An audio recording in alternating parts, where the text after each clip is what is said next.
Não, é que você estava falando das consoantes duplas, né? O problema é que o italiano e o espanhol sempre foram fonéticos, né? Desde o tempo de Dante, de Cervantes. O português não. O português tinha a mesma grafia que tem o francês e o inglês, com PH, com Y, com consoantes duplas. E aqui fizeram uma reforma artificial que não tem nada a ver com o foneticismo do italiano e do espanhol.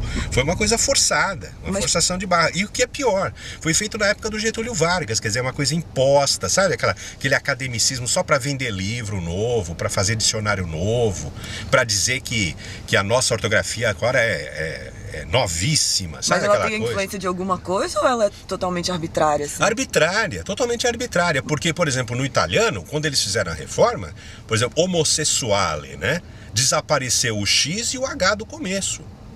Né? Então é fonética mesmo. Odi, eles escrevem O-G-G-I, sem H no começo, é Odi. Né? É Odi, aham. Agora aqui não. Aqui eles fizeram, por exemplo, humano com H e desumano já tiraram o H. Uns boçais como os de hoje. Né? São uns metidos à autoridade, sabe como é que é? Eu vou mandar no país, porque eu vou dizer como todo mundo tem que escrever. Era só que faltava os escritores e os poetas ainda terem que se sujeitar a isso, né? Mas essa sua maneira agora de voltar a escrever como deveria ser o português tem alguma coisa a ver com essa reforma recente? Tem tudo a ver, só que tem mais a ver ainda, porque é o seguinte, quando eu comecei a fazer, lá atrás, nos anos 70, eu já usava essa ortografia. Eu parei de usar por um tempo, porque eu comecei a publicar livro. E livro, quando você publica, você tem que atender a certas exigências do público e tal, né? Para não dificultar a leitura.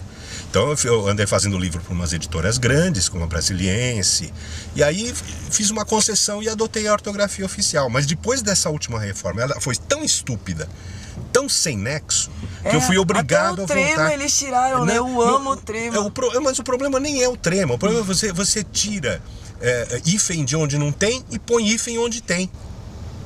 E eu voltei a escrever pela antiga, que vigorou até a década de 1940, não só por causa dessa reforma, mas também porque eu já fazia isso. Eu já brincava com essa ortografia quando eu fazia o meu fanzine lá nos anos 70, o Jornal Dobrável. E eu comecei a fazer isso justamente sob influência do concretismo, dos poetas mais revolucionários, do modernismo, do concretismo. Embora eles tivessem abolido muitas coisas, eu reintroduzi isso na língua portuguesa como uma espécie de reviravolta na vanguarda. Sabe como é que é? Quando tudo já é vanguarda, se você deixar de ser vanguarda, você está sendo vanguarda. É mais ou menos isso. E aí, depois que eu fiquei cego, em vez de me drogar, de ficar louco, de me suicidar, eu resolvi fazer poesia, né? Que é uma espécie de assistência demoníaca. E por isso que eu falo que é maldição natural. Mas acontece que, além dessa naturalidade, tem a minha aceitação também, né? Porque eu concordo em ser maldito. Eu acho que isso aí existe mesmo, né? É uma espécie de etiqueta que gruda, né? Que não desgruda mais, né? É que nem esparadrapo. Gente que ficou coletando durante anos e anos os grafitos de banheiro e documentando e tal. Só que aí eu peguei uma parte mais poética desses grafitos e comparei com o que já existia na poesia tradicional. Então eu fui ver, por exemplo, os poemas de Bocage, esses poetas mais pornôs, né? Os mesmos elementos da grafitagem de banheiro. Quer dizer, existe uma espécie de imaginário, uma espécie de fabulário que vem vindo através dos séculos, né? E é sempre o mesmo, né? Sempre tem aqueles mitos sexuais, aquelas brincadeiras em torno do sexo, né? Que você sempre encontra tanto no banheiro como na poesia. E no caso do meu fanzine, eu não era o único a coletar. Tinha alguns colaboradores, entre aspas, que ficavam catando coisas, selecionando coisas nos banheiros, copiando e mandando para mim.